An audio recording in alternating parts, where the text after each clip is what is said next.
laughing at his faith, laughing at his persistence, even laughing at the seemingly small strength of a mortal man. Arrogantly, they boasted, "If an ordinary human can survive a divine disaster, then we, stronger than all creation from the day we were born, should be able to build an even greater ship."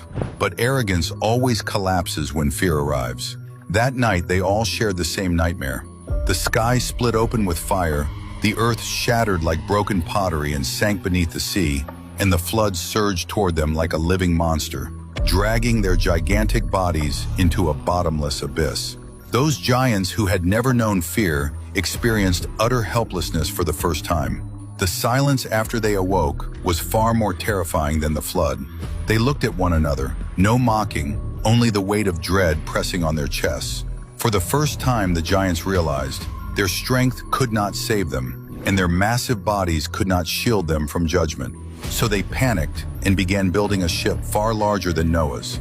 Huge logs were torn, bent, and bound by their hands, and towering walls of wood rose high into the clouds.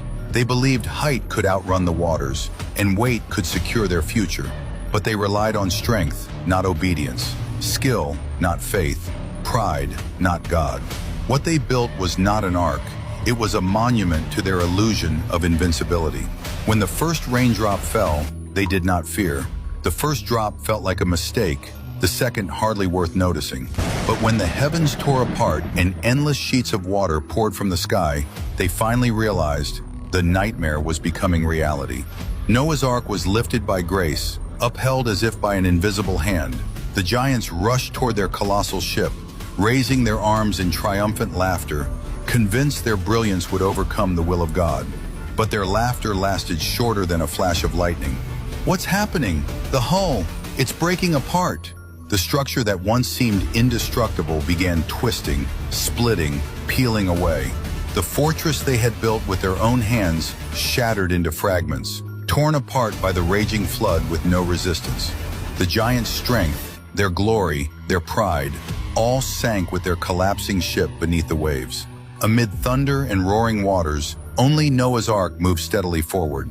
He looked out over the drowning world and spoke a truth that echoes through the ages. If it isn't built according to God's will, no amount of strength can hold it together.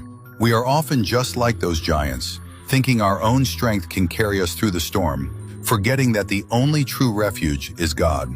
If you believe faith is more reliable than strength, write, "Amen," and share this message so more people may understand. It is not weakness that destroys us, but trusting in things that were never strong enough to save us.